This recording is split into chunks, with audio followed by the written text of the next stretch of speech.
الحمد لله نحمده ونستعينه ونستغفره ونؤمن به ونتوكل عليه ونعوذ بالله من شرور أنفسنا ومن سيئات أعمالنا من يهده الله فلا مضل له ومن يضلله فلا هادي له وأشهد أن لا إله إلا الله وحده لا شريك له وأشهد أن سيدنا وسندنا وشفيعنا ومولانا وحبيبنا محمدا عبده ورسوله صلى الله تعالى عليه وعلى آله وأصحابه وبارك وسلم تسليما كثيرا كثيرا. أما بعد فأعوذ بالله من الشيطان الرجيم. بسم الله الرحمن الرحيم. ولقد أرسلنا رسلا من قبلك وجعلنا لهم أزواجا وذرية. وقال الله تعالى: وهو الذي خلق من الماء بشرا فجعله نسبا وصهرا وكان ربك قديرا. وقال رسول الله صلى الله عليه وسلم: من أراد أن يلقي الله طاهرا ومطهرا فليتزوج الحرائر. وقال رسول الله صلى الله عليه وسلم: تنكح المرأة لأربع: لمالها ولحسبها ولجمالها ولدينها فاظفر بذات الدين طربت يداك، أو كما قال عليه الصلاة والسلام. آمنت بالله صدق الله مولانا العظيم وصدق رسوله النبي الكريم، ونحن على ذلك لمن الشاهدين والشاكرين، والحمد لله رب العالمين.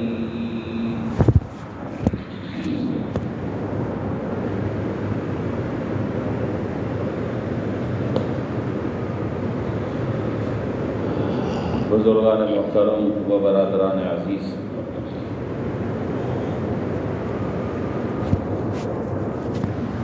اللہ رب العالمین نے ہم کو جو دین عطا فرمایا ہے، یہ دین صرف ایک مذہب نہیں ہے بلکہ یہ ایک کامل اور مکمل دین ہے۔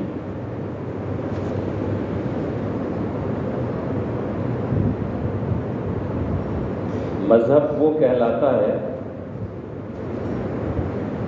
جو انسان کی عبادت کی ضرورتوں کی تکمیل کرے،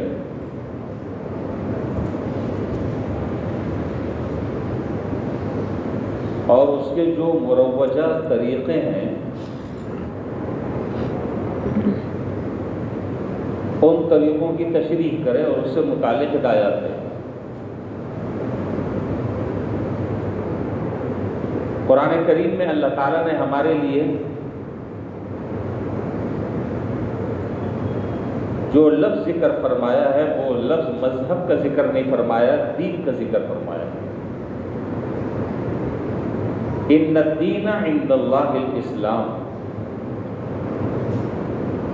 اور دوسری جگہ فرمایا وَمَن يَبْتَغِ غَيْرَ الْإِسْلَامِ دِينًا فَلَن يُقْبَلَ مِنْهُ۔ اس دین کے علاوہ اگر کوئی شخص کسی اور راستے کو اختیار کرتا ہے، کسی اور طریقے کو اختیار کرتا ہے، وہ اللہ تعالیٰ کے ہاں قابل قبول نہیں۔ تو معلوم ہوا کہ مذہب کا جو لفظ ہے اس کے اندر انتہائی اختصار ہے، اس کے مفہوم میں وہ وسعت نہیں ہے اس کے مفہوم میں وہ جامعیت نہیں ہے، وہ اس کا مفہوم اتنا ہمگیر نہیں ہے جتنا مفہوم دین کا ہے۔ اس لیے کہ دین کا اطلاق، اگر میں اس کو یوں تعبیر کروں اور یوں سمجھانے کی کوشش کروں کہ انسان کے پیدا ہونے سے لے کر اس کے مرنے دم تک جتنی اس کی دینی ضرورتیں ہیں ان کی صحیح طریقے سے رہنمائی جو کرتا ہے وہ دین کرتا ہے، وہ مذہب نہیں کرتا۔ مذہب جو ہے اس کا ایک خاص کرائٹیریا ہے، اس کا ایک خاص سرکل ہے بس۔ اور اللہ تعالیٰ نے ہمیں جو دین عطا فرمایا ہے وہ دین تو بڑا وسیع ہے، اس کے تو وسعتوں کا آپ اندازہ نہیں لگا سکتے۔ زندگی کا کون سا گوشہ ایسا ہے کہ جس کے بارے میں ہمارا دین ہماری رہنمائی نہ کرتا ہو اور اس سے متعلق ہمیں تعلیم نہ دیتا ہو۔ حضرت ملا علی قاری رحمۃ اللہ علیہ جو بڑے عظیم محدث گزرے، انہوں نے ایک نقطہ ذکر فرمایا،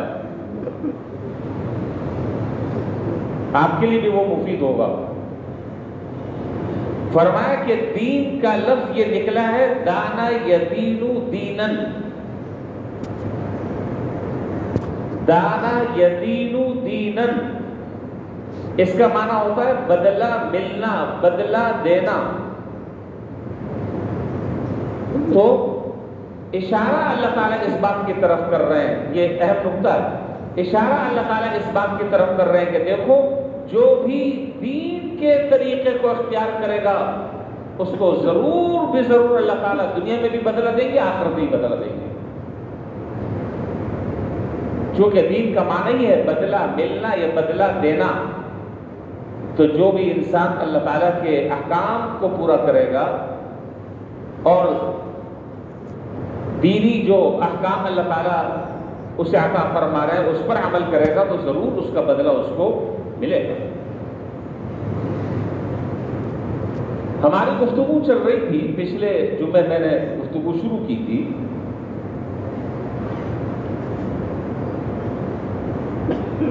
کہ نکاح شریعت میں اس کی بڑی اہمیت ہے،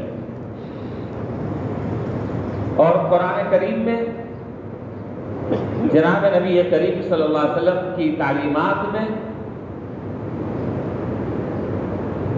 بڑی اس بات کی ترغیب ملتی ہے کہ مختلف طریقوں سے، مختلف انداز سے امت کو اس بات کی ترغیب دی گئی ہے کہ نکاح کرو، اس نکاح کو کر کر اپنے دین کو مکمل کرو، اس نکاح کی برکت سے تمہاری شرمگاہ بھی محفوظ ہوگی اور تمہاری نظریں بھی محفوظ ہوگی، اس نکاح کے ذریعے تمہاری عفت اور عصمت باقی رہے گی۔ اور شریعت نے جو ایک حلال راستہ تمہارے لیے اختیار کیا ہے، یہاں اس حلال راستے کو اختیار کر کر تم عفت کے ساتھ تم اپنی زندگی گزار سکتے ہو۔ اور ہمارے ہاں یہ نکاح کرنا صرف یہ ایک دنیاوی فعل نہیں ہے، ہمارے ہاں اس کو عبادت قرار دیا ہے۔ اور پچھلے جمعے میں نے ایک حدیث آپ کے سامنے ذکر کی تھی، پتہ نہیں آپ کو یاد ہے کہ نہیں۔ مشکات شریف جلد ثانی میں کتاب النکاح میں یہ روایت موجود ہے کہ جناب نبی کریم صلی اللہ علیہ وسلم نے ارشاد فرمایا کہ اذا تزوج العبد،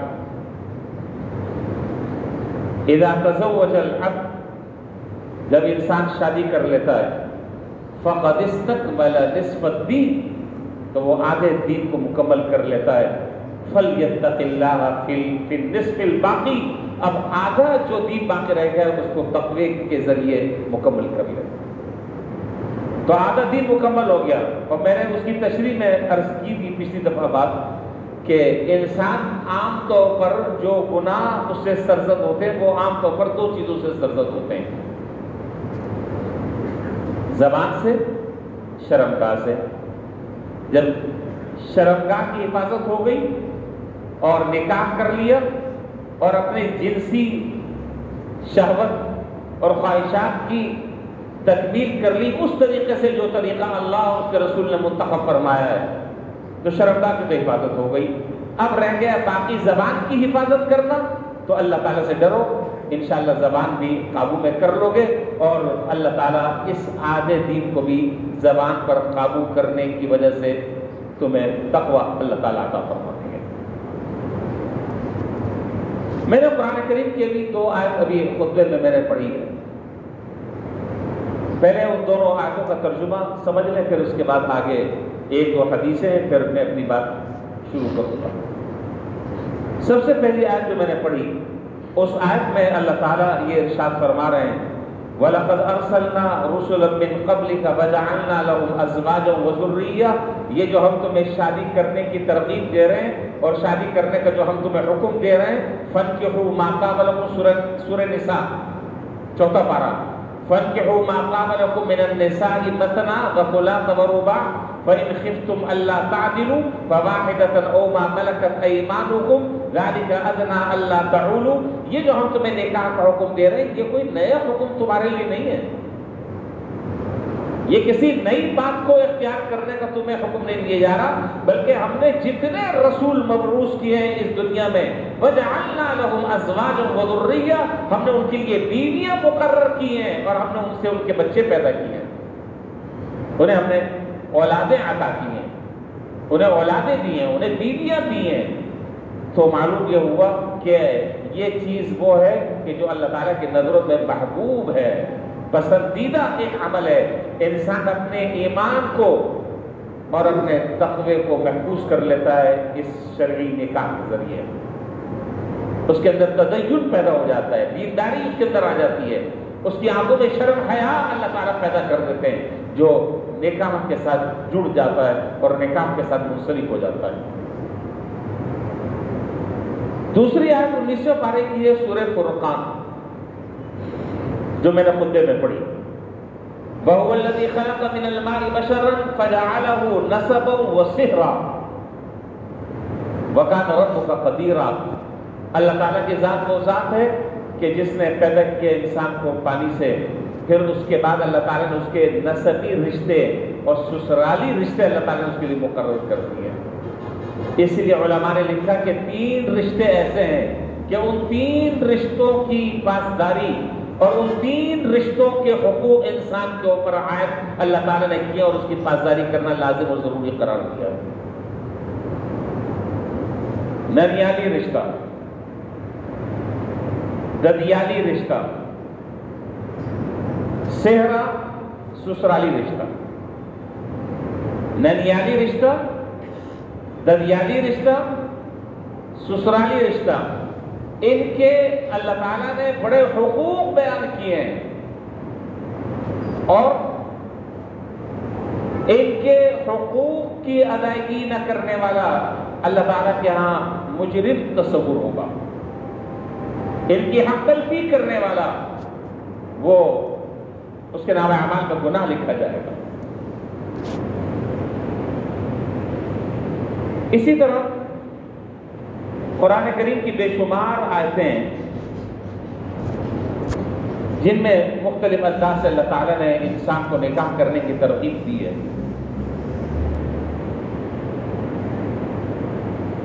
جناب نبی کریم صلی اللہ علیہ وسلم نے ایک حدیث میں جو بھی میں نے خطبے میں پڑھی، آپ نے فرمایا کہ من اراد ان یلقی اللہ طاہرا ومطہرا فلیتزوج الحرائر۔ سنن ابن ماجہ میں یہ روایت ہے، امام ابن ماجہ رحمہ اللہ نے اپنی حدیث کی اس کتاب میں اس روایت کو ذکر فرمایا کہ جو آدمی یہ ارادہ کرتا ہے کہ وہ اللہ تعالیٰ سے نیک، طاہر اور مطہر بن کر ملاقات کرے، اس کو چاہیے کہ آزاد عورتوں کے ساتھ شادی کرے،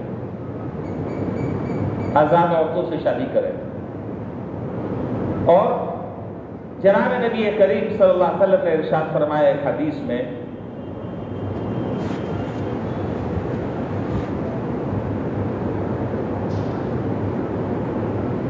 حضرت علی رضی اللہ تعالیٰ عنہ سے جناب نبی کریم صلی اللہ علیہ وسلم نے فرمایا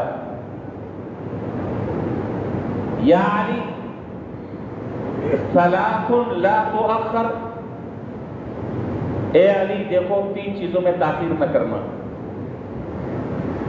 میں بہت ضروری گفتگو کر رہا ہوں اور بڑی تیاری کے ساتھ آپ کے سامنے میں بیٹھا ہوں. اپنے آپ کو مشقت میں تکلیف میں ڈال کر، اس لیے بہت توجہ کے ساتھ اور اہتمام کے ساتھ بات کو سمجھے بھی، اور اللہ تعالیٰ سے دعا کریں اللہ تعالیٰ عمل کی بھی توفیق عطا فرما دے. یہ کوئی رسمی باتیں نہیں ہیں کہ بس وقت پورا کر دو چلو جاؤ جان چھوڑاؤ، ایسا نہیں ہے. اور فرمایا کہ یا علی ثلاث لا تؤخر، اے علی دیکھو 3 چیزوں میں تاخیر نہ کرنا. اذا اتت الصلاۃ، جب نماز کا وقت آ جائے تو اس میں تاخیر نہ کرنا. جب نماز کا وقت آ جائے تو اس میں تاخیر نہ کرنا. کیا مطلب؟ کہ جیسے ہی نماز کا وقت آئے اول وقت میں پڑھ لیا جائے، یہ مطلب ہے؟ یہ مطلب نہیں ہے. ہمارے تو اول وقت میں نماز نہیں ہے امام ابو حنیفہ رحمہ اللہ کے یہاں. یہ جو دوسرے حضرات شوافع اور حنابلہ حضرات یہ کہتے ہیں کہ اول وقت میں نماز پڑھی جائے، تو عورتوں کے لیے حکم ہے. اول وقت میں نماز پڑھنے کا معنی یہ ہے کہ نماز قضا نہ ہونے پائے، اس کو وقت کے اندر اندر ادا کر لیا جائے. تو یہ نماز کو اپنے وقت پر ادا کرنا ہے. اور حدیث میں منافق کی مثال بیان کی ہے کہ منافق جو ہے وہ بیٹھا رہتا ہے، وہ گھڑی دیکھتا رہتا ہے، ابھی تو بڑا وقت پڑا ہوا ہے. ابھی یہ باقاعدہ منافق کی حدیث میں مثال بیان کی ہے. اللہ نہ کرے اللہ نہ کرے اللہ نہ کرے، اگر کسی آدمی کا یہ مزاج ہے تو اسے یہ سمجھ لینا چاہیے اور یہ ججمنٹ کرنی چاہیے کہ میں کس صف میں کھڑا ہوں. میں اہم بات عرض کر رہا ہوں. اگر کسی آدمی کا یہ مزاج ہے، یہ طبیعت ہے، یہ ذہن بنا ہوا ہے کہ وہ گھڑی دیکھتا رہتا ہے کہ ابھی تو 10 منٹ باقی ہیں، ابھی تو 5 منٹ باقی ہیں، ابھی تو بہت ٹائم باقی ہے. فرمایا کہ یہ منافق کی مثال ہے کہ وہ گھڑی دیکھتا رہتا ہے یہاں تک کہ وقت ختم ہو چکا ہوتا ہے، پھر وہ کوے کی طرح 2 ٹونگے مارتا ہے اور یہ جا اور وہ جا اور نماز ختم کر کے چلا جاتا ہے. اور مومن کا حال یہ نہیں ہے. مومن تو نماز کے انتظار میں بیٹھا رہتا ہے. ایک نماز ختم ہوتی ہے دوسری نماز کے انتظار میں بیٹھ جاتا ہے، عبادت میں، دعاؤں میں، ذکر میں مشغول رہتا ہے. دوسری نماز کا وقت ختم ہوتا ہے، اس کا تو دل وہ مارکیٹ میں ہوتا ہے، دکان پر بیٹھا ہوا ہوتا ہے، بازار میں ہوتا ہے، لیکن دل اس کا مسجد سے اٹکا ہوا ہوتا ہے. دل اس کا مسجد سے اٹکا ہوا ہوتا ہے. تجارت کر رہا ہے، کاروبار کر رہا ہے، ملازمت کر رہا ہے، ڈیوٹی کر رہا ہے، لیکن دل اور دماغ جو ہے وہ اٹکا ہوا ہے کہاں؟ مسجد میں. یہ ہے مومن، یہ ہے مومن. تو فرمایا کہ 3 چیزوں میں اے علی تاخیر نہ کرنا. اذا اتت الصلاۃ، جب نماز کا وقت آ جائے تو نماز کو قضا نہیں، نماز کو وقت کے اندر اندر پڑھنا. دوسرا، جب نماز جنازہ تیار ہو جائے تو اب اس میں تاخیر کی اجازت نہیں کہ جی وہ فلانا آ رہا ہے اور فلانا آ رہا ہے اور اس کا انتظار ہو رہا ہے اور اس کے. شریعت ان چیزوں کی اجازت نہیں دیتی. شریعت ان چیزوں کی اجازت نہیں دیتی. بس جب نماز جنازہ آ جائے، نماز جنازہ تیار ہو جائے، بس اب اس کے بعد پڑھ کر اس کو اس کی منزل کی طرف لے کے جاؤ. تیسرے نمبر پر فرمایا کہ جب کسی بے نکاحی عورت کے جوڑ کا رشتہ آ جائے، جب کسی بے نکاحی عورت کے جوڑ کا ہم پلہ رشتہ آ جائے تو اب اس کو تاخیر نہ کرو، نپٹا. اور جناب نبی کریم صلی اللہ علیہ وسلم نے، میں نے پچھلے جمعے بھی ذکر کی تھی باتیں، اب باتیں اصل میں آپ کو یاد بھی نہیں رہتی، مجھے تو ساری بات یاد رہتی ہے، آپ کو یاد نہیں رہتی. پچھلے جمعے بھی میں نے ذکر کیا تھا کہ اصل معاملہ یہ ہے کہ ہم چونکہ دین سے دور رہ کر زندگی گزار رہے ہیں، دین کی جو وقت اور عظمت ہماری نگاہوں میں ہونی چاہیے وہ نہیں ہے. بس ٹھیک ہے، نماز بھی ہو رہی ہے، مسلمان بھی ہیں، روزے بھی رکھ لیتے ہیں، لیکن حقیقی معنوں میں آدمی کو جیسے دیندار ہونا چاہیے، اس کی نظروں میں دین کی جو اہمیت اور وقت اور قدر اور منزلت ہونی چاہیے وہ نہیں ہے. میں نے عرض کیا تھا کہ ہم جس معاشرے میں آج زندگی گزار رہے ہیں، ہم جس معاشرے میں آج زندگی گزار رہے ہیں، اس معاشرے میں ہمارے معاشرتی رسوم اور رواج میں، ہمارے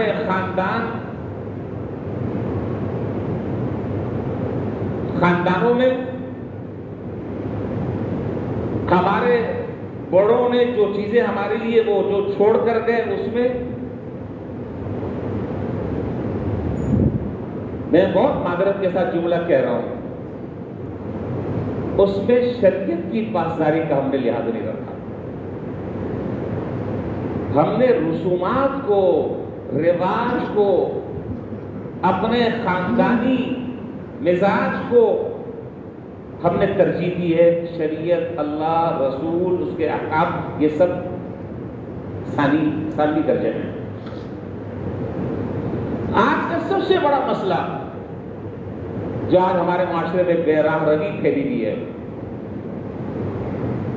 اور جس معاشرے میں ہم زندگی گزار رہے ہیں، صرف میں یہ بات نہیں کہہ رہا، آپ میری بات کی تصدیق کریں گے ایمانداری کے ساتھ.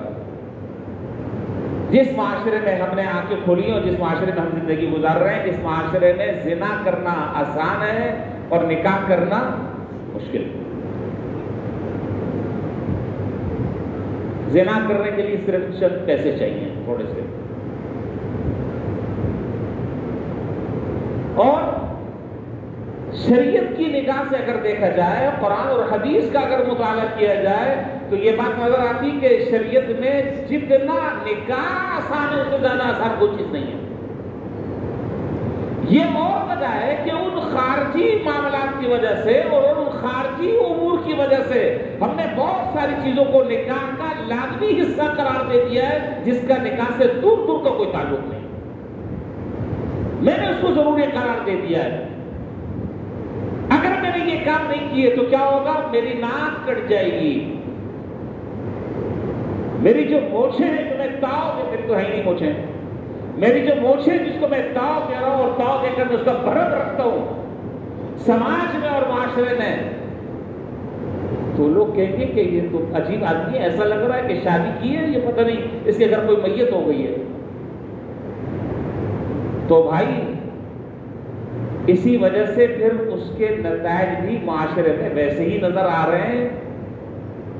آج جتنے ملک کے مشہور اور معروف دینی ادارے اور دانشگاہ ہیں، آج سب سے زیادہ جو مسائل آ رہے ہیں، میں آپ کے سامنے بات کر رہا ہوں، سب سے زیادہ جو مسائل آ رہے ہیں لوگوں کے اور جو استفتاء آ رہا ہے، وہ نماز روزے کا نہیں آ رہا، وہ حج اور قربانی کے مسائل نہیں آ رہے. وہ سب سے زیادہ مسائل دو طرح کے آ رہے ہیں، یا تو طلاق کے مسائل آ رہے ہیں یا میراث کے مسائل آ رہے ہیں.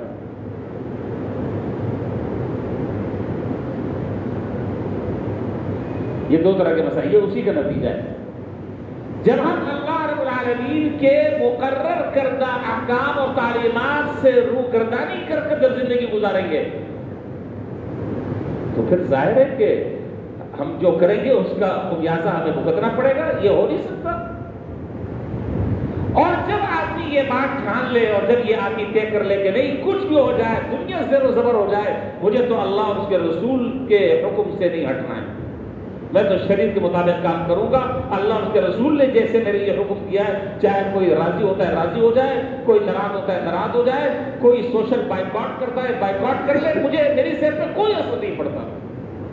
تو اللہ پھر اس نکاح میں برکتیں ڈالتے ہیں، اللہ پھر اس نکاح میں خوشیاں نصیب فرماتے ہیں. وہ نکاح پائیدار ہوتا ہے، وہ نکاح وقتی نہیں ہوتا، اس کے بڑے دور رس نتائج نکلتے ہیں. وہ باتیں میں بھی آگے آپ کے سامنے ذکر کروں گا.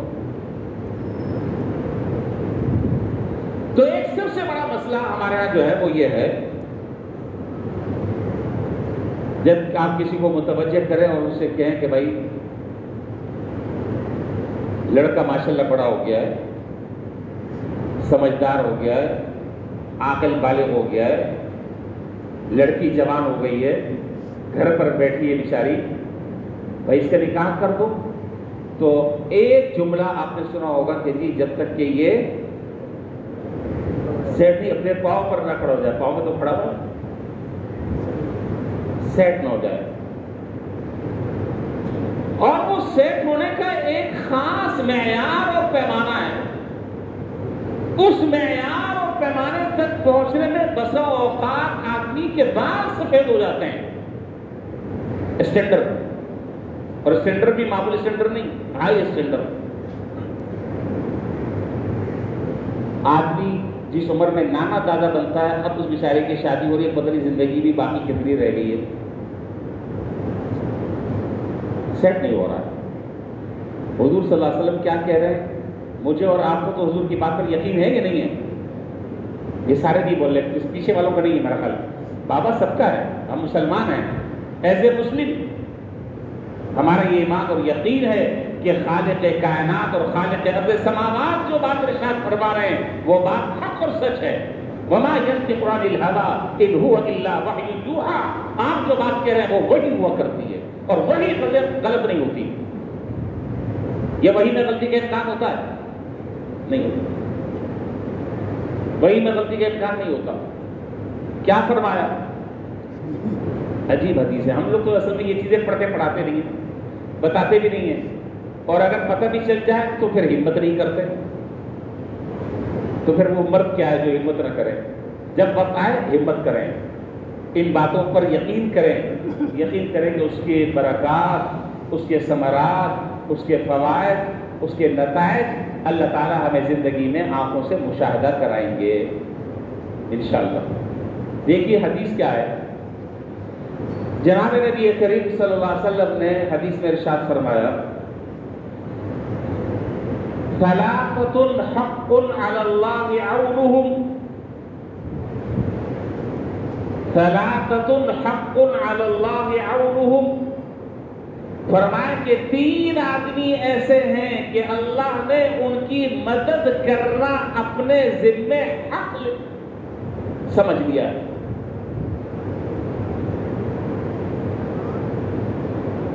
اللہ تعالیٰ کے ذمے حق کسی چیز کا نہیں ہے.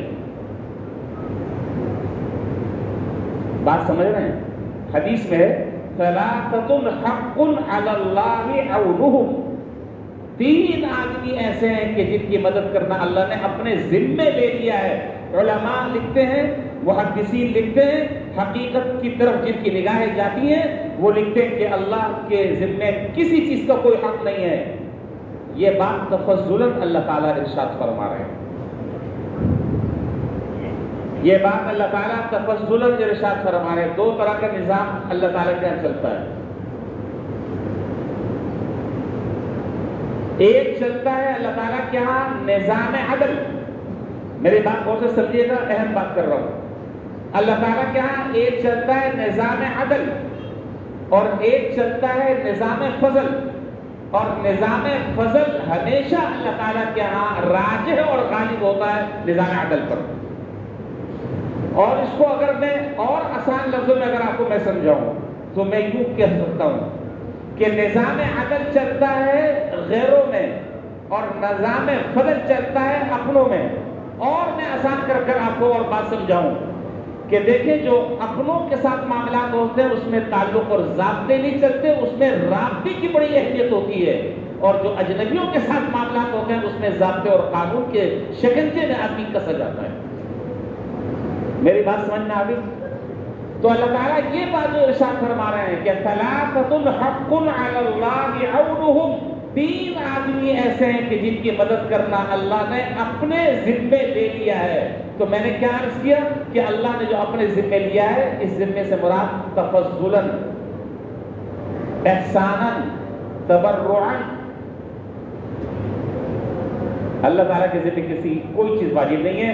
اللہ تعالیٰ کسی قانون اور کسی ضابطے رسول کے پابند نہیں ہے. ایک آدمی مثال ہے سمجھانے کے لیے، ایک آدمی پوری پوری زندگی عبادت کرتا رہا، تقوی اور طہارت کی زندگی اختیار کرتا رہا، اوامر کو ادا کرتا رہا، نواہی سے بچتا رہا، مامورات کو کرتا رہا، منہیات سے بچتا رہا، اگر اللہ تعالیٰ ایسے آدمی کو جہنم میں ڈال دیں، کوئی اللہ تعالیٰ سے پوچھ سکتا ہے؟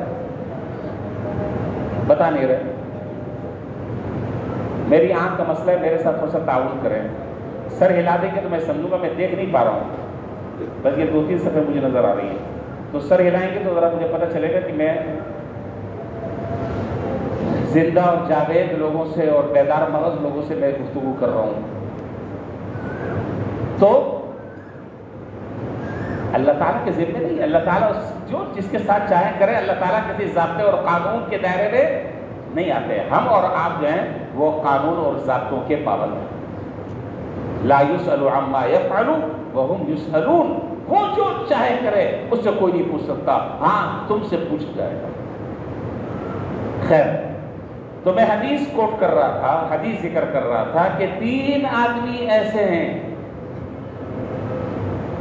حق علی اللہ عونہم، ان کے اللہ تعالیٰ کے ذمہ ہے ان کی مدد کرنا۔ المجاہد فی سبیل اللہ، نمبر 1، جو آدمی اللہ تعالیٰ کے راستے میں جہاد کر رہا ہے اور دشمنوں سے برسر پیکار ہے اور اپنی جان ہتھیلی پر رکھ کر دشمنوں سے لڑ رہا ہے اعلاء کلمت اللہ کے خاطر، اللہ تعالیٰ فرما رہے ہیں کہ میرے ذمہ ہے کہ میں اس کی مدد کروں۔ والمکاتب الذی یرید اداء الکتابہ، پہلے زمانے میں آپ کو پتا ہے غلاموں کا اور باندیوں کا، لونڈیوں کا زمانہ تھا، فرمایا کہ وہ مکاتب الذی یرید اداء الکتابہ، جو بدلے کتابت ادا کرنے کا ارادہ کرتا ہے، اللہ نے اپنے ذمہ لیا ہوا ہے اس کی مدد کرنا۔ مکاتب کس کو کہتے ہیں؟ مختصراً بتا دیتا ہوں، وقت بھی کم ہے۔ کسی آدمی کا کوئی غلام ہے، اس کے مولا، اس کے آقا نے اس کو یہ کہا، مثلاً اس کے آقا اور اس کے مولا نے یہ کہا کہ بھائی تم 1 لاکھ روپے محنت مزدوری کر کر مجھے کما کر دے دو، میں تمہیں آزاد کر دوں گا۔ اگر اس کا مولا اور اس کا آقا اس کو اجازت نہیں دیتا محنت مزدوری کرنے کا، تو مولا کا یہ حق اپنے غلام پر ہے، وہ کوئی زور زبردستی نہیں کر سکتا، وہ کوئی چون چانچی نہیں کر سکتا۔ غلام ہے، اس کی کیا حیثیت ہے؟ ہاں اس کا مولا اس کو کہہ رہا ہے کہ تم محنت مزدوری کر لو، کر کر کماؤ، محنت کرو، 1 لاکھ روپے مجھے دے دو۔ میں ایک مثال دے رہا ہوں، 1 لاکھ 2 لاکھ 5 لاکھ 10 لاکھ جو بھی ہے، تو میں تمہیں آزاد کر دوں گا۔ اس کو کہتے ہیں مکاتب، اور یہ جو پیسے ادا کرے گا یہ ہے بدلے کتابت۔ تو فرمایا کہ وہ مکاتب کہ جو بدلے کتابت ادا کرنے کا ارادہ کرتا ہے، اللہ نے اس کی مدد کرنا اپنے ذمہ لازم قرار دے دیا ہے کہ میں اس کی مدد کروں گا۔ کتنے آدمی ہو گئے؟ کتنے ہو گئے؟ 2۔ تیسرا ہمارے موضوع سے تعلق ہے، لیکن چونکہ وہ پوری حدیث تھی اس لیے میں نے پوری حدیث ذکر کر دی۔ اب جو تیسرا جملہ ہے وہ میری گفتگو سے متعلق ہے، میرے موضوع سے متعلق ہے۔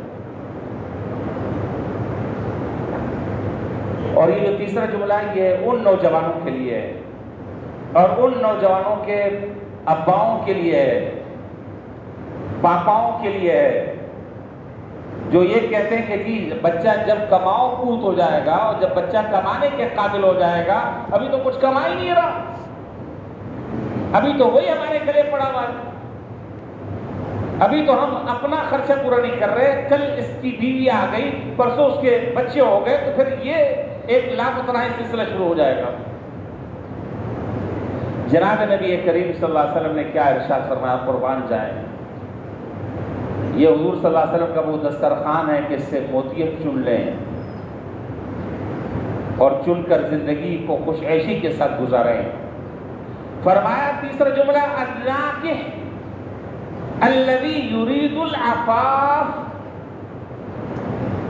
الناکح الذی یرید العفاف، تیسرا وہ آدمی، اس کی مدد کرنا اللہ نے اپنے ذمے لے رکھا ہے کہ جو نکاح کا ارادہ کرنا چاہتا ہے اس نیت کے ساتھ کہ میں عفت کی زندگی گزاروں گا، گناہوں کی زندگی سے بچوں گا، اللہ نے اپنے ذمے لے رکھا ہے کہ اللہ اس کی مدد فرمائے۔ اگر ایک آدمی نکاح کرتا ہے اور نکاح کرنے سے مقصود ہے اس کا کہ میں عفت کی زندگی گزاروں، میں پاک دامنی کی زندگی گزاروں، تو اللہ نے ایسے شخص کے لیے اللہ نے اپنے ذمے مدد کرنا لازم قرار دیا۔ اب آپ مجھے بتائیں، اب کوئی الجھن باقی رہتی ہے؟ جناب نبی کریم صلی اللہ علیہ وسلم نے اپنی بیٹیوں کی نکاح کیے کہ نہیں کیے؟ حضرت عثمان بن عفان رضی اللہ تعالیٰ عنہ کو جناب نبی کریم صلی اللہ علیہ وسلم نے 2 بیٹیاں عطا فرمائی، ایک کے بعد دیگر ہے،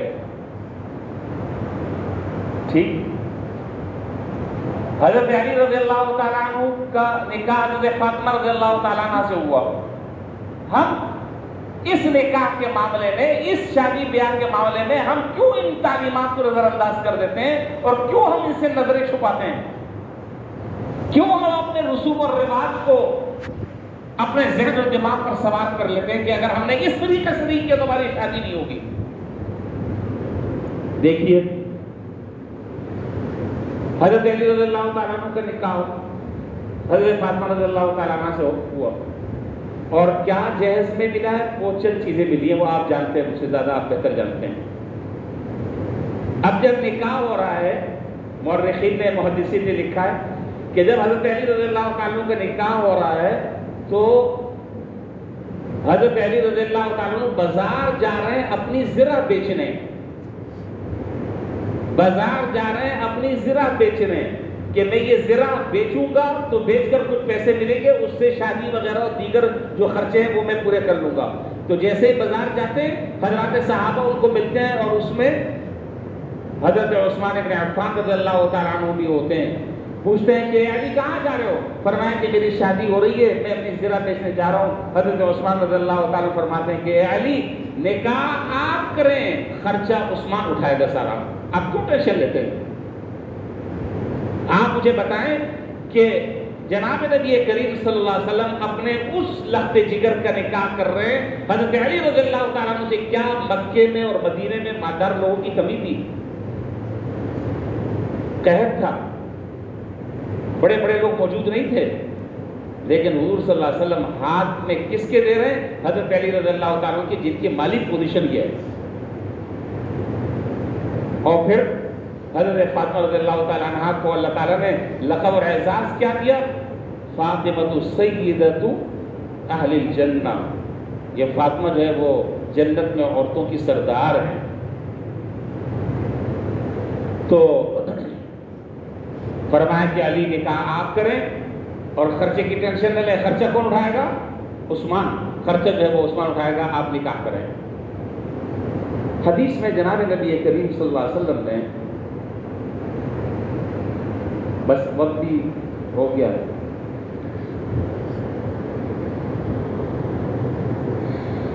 چلے پھر اگلے جمعے میں پھر یہاں سے میں بات شروع کروں۔ چلے حدیث سن لیں۔ فرمایا کہ 4 وجہ سے عورت سے نکاح کیا جاتا ہے۔ تنکح المرأة لأربع، لمالها ولحسبها ولجمالها ولدينها فاظفر بذات الدين تربت يداك۔ فرمایا کہ 4 وجہ سے عورت سے نکاح کیا جاتا ہے، یا تو مال کی وجہ سے کیا جاتا ہے، یا حسب نسب کی وجہ سے کیا جاتا ہے، اس کو ترجیح دی جاتی ہے، یا حسن اور خوبصورتی کی وجہ سے کیا جاتا ہے، یا پھر دینداری دیکھی جاتی ہے۔ اب ایک آدمی جو ہے وہ کیا کرے؟ مال کو دیکھے، حسب نسب کو دیکھے، جمال اور خوبصورتی کو دیکھے، دینداری کو دیکھے، قربان جائے جناب نبی کریم صلی اللہ علیہ وسلم پر آپ نے ہمارے لیے مسئلہ حل کر دیا، آسان کر دیا۔ آپ نے فرمایا کہ تم کیا مسئلہ حل کرو گے اور تم کیا ترجیح دو گے اور کس صورت کو تم اختیار کرو گے، ہم تمہیں بتا دیتے ہیں۔ دینداری کو اختیار کرو، ہمیشہ کے لیے کامیاب ہو جاؤ گے۔ دینداری کو اختیار کر لو، ہمیشہ کے لیے تم کامیاب ہو جاؤ گے۔ یہ ساری کی ساری چیزیں، بقیہ جو 3 چیزیں ہیں، یہ وقت کے ساتھ ساتھ سب ڈھل جاتی ہیں۔ دینداری وہ ہے کہ جو ہمیشہ اپنا پھل دیتی ہے، آدمی دنیا سے رخصت ہو جاتا ہے، نیک اولاد کی شکل میں وہ پھل دیتی رہتی ہے اور لوگوں کو فائدہ پہنچتا رہتا ہے۔ اس کا یہ مطلب قطعاً نہیں ہے، اس کا یہ مطلب قطعاً نہیں ہے کہ حسب نسب کو نہ دیکھا جائے، اس کا یہ مطلب ہرگز نہیں ہے کہ حسن اور جمال کو نہ دیکھا جائے، اور اس کا یہ مطلب نہیں ہے کہ ذات بات کو نہ دیکھا جائے، نہیں، سب چیزوں کو آپ دیکھیں۔ اور اگر اللہ تعالیٰ کسی عورت میں یہ چاروں کی چاروں چیزیں جمع کر دے تو سبحان اللہ، کیا ہی کہنا، کیا ہی کہنا۔ لیکن معیار اور ترجیح تم دینداری کو دو۔ جب بیوی دیندار ہوگی تو اللہ نے چاہا اس سے جو ہونے والی اولاد ہے وہ دیندار ہوگی، اور جب اولاد دیندار ہوگی تو پورے خاندان میں اور پورے نسل میں دین پھیلے گا۔ اور عجیب باتیں حضرات محدثین نے کتابوں میں لکھی ہیں۔ بہرحال اب وقت بھی ہو چکا ہے، بس میں یہیں پر بات ختم کر رہا ہوں، اور اللہ تعالیٰ نے چاہا اگلے جمعے میں یہیں سے میں بات شروع کروں گا۔ اب تک کی جو میں نے آج گفتگو کی ہے وہ یہ ہے کہ ہم اپنے معاشرے میں اس نکاح کو آسان کریں، نکاح کو آسان کریں۔ اور نکاح آسان کیسے ہوگا؟ نکاح آسان ایسے ہوگا جیسے اللہ اور اس کے رسول نے ہمیں بتلایا ہے۔ اور جب معاشرے کے رسوم اور رواج کے اعتبار سے جب چلا جائے گا، میں نے عرض کیا کہ ہمارے جو رسمیں ہیں اور جو رواج ہیں، اللہ تعالیٰ پناہ میں رکھے، اس کا اسلام سے کیا تعلق ہے، اس کا دین سے کیا تعلق ہے؟ یہ وہ آدمی کر رہا ہے، وہ آدمی کر رہا ہے کہ جو بیچارہ کچھ کرنے کے قابل نہیں، جو کنگال ہے، وہ بھی مایوب، ابٹن، مہندی، جی، اور کیا ہے، جوتا چھپائی، دودھ پلائی، یہ سارے کام ہو رہے نہیں ہو رہے؟ اور خدا جانے پتہ نہیں کیا کیا۔ سیدھا سادہ جو نہیں، میں ایک بات کہہ کر ختم کر رہا ہوں، بات اپنی آخری بات کہہ رہا ہوں، بہت اچھی طرح میری بات کو سنیں، نوٹ بھی کر لیں، دل میں بٹھا لیں۔ نکاح میں اگر دینداری کو اختیار کر کر اگر نکاح کیا جائے گا، میں نے جملہ بھی عرض کیا کہ انشاءاللہ نسلوں تک دین پھیلے گا، اور جہاں دنیا داری کو ترجیح دے کر نکاح کیا جائے گا، اس کے معاملات بڑے خطرناک ہیں، اس کے معاملات بڑے خطرناک ہیں۔ میں نے اپنی زندگی میں بہت سارے رشتے ایسے دیکھے ہیں، ان میں پائیداری نہیں ہے، اس لیے کہ بنیاد تو مال تھا نا۔ آج مال ہے، آج سب ٹھیک ہے، سب چیزیں یس ہیں، اور مال ختم ہوا، حسن ختم ہوا، جمال ختم ہوا، وہ شہوت جو دماغ میں چڑھی ہوئی تھی وہ نکلی، سب ختم۔ لیکن اگر دینداری کو اگر انسان اختیار کرے گا تو کم سے کم سب سے بڑا فائدہ یہ ہوگا، سب سے بڑا فائدہ یہ ہوگا کہ دیندار لڑکا کبھی کسی پر ظلم نہیں کرے گا، اللہ سے ڈرنے والا ہوگا، چاہے کھانے کو کچھ نہ ہو، چاہے گھر میں کچھ نہ ہو، وہ حق کسی کا نہیں مارے گا، حق صحیح معنوں میں دیندار، صحیح معنوں میں دیندار کرو۔ نماز روزے کا پابند یہ دینداری نہیں ہے، یہ دین کا ایک حصہ ہے، صحیح دینداری میں کہہ رہا ہوں، صحیح دینداری، صحیح معنوں میں دینداری۔ اس کا کیا مطلب ہے، کیا مفہوم ہے، آپ سمجھتے ہیں؟ موقع ملے تو میں اس کی تشریح انشاءاللہ بحث کروں گا۔